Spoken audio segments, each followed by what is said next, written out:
বাংলাদেশ জাতীয়তাবাদী দলের ভারপ্রাপ্ত চেয়ারম্যান তারেক রহমান তার মায়ের জন্য দেশবাসীর কাছে দোয়া চেয়েছেন। তিনি বলেছেন, দেশবাসীর কাছে অনুরোধ জানাবো সন্তান হিসেবে মায়ের জন্য দোয়া করার জন্য। বাংলাদেশ সময় শুক্রবার 17 জানুয়ারি দিবাগত রাতে দ্য লন্ডন ক্লিনিকে চিকিৎসাধীন মায়ের কাছে যাওয়ার আগে তিনি সাংবাদিকদের মাধ্যমে এ দোয়ার আহ্বান জানান।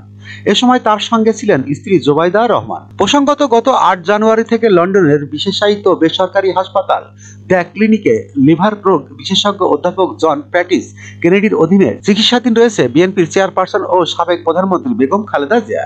এদিকে শুক্রবার রাত 11টায় বিএনপির স্থায়ী কমিটির সদস্য ও খালেদা জিয়ার ব্যক্তিগত চিকিৎসক ডাক্তার AZM জাহিদ হোসেনের বরাত দিয়ে দলটির মিডিয়া সেলের সদস্য সাইরুল কবির খান বলেন, তিনি বলেছেন, চেয়ারপারসনের চিকিৎসার বিষয়ে বলার মতো কোনো সিদ্ধান্ত হলে জানাবো।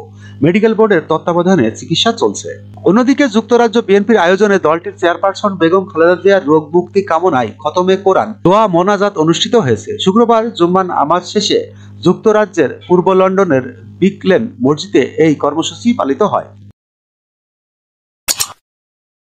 যখনকার খবর তখনই দেখতে চোখ রাখুন সুন 24 টিভিতে। চ্যানেলটি সাবস্ক্রাইব করুন।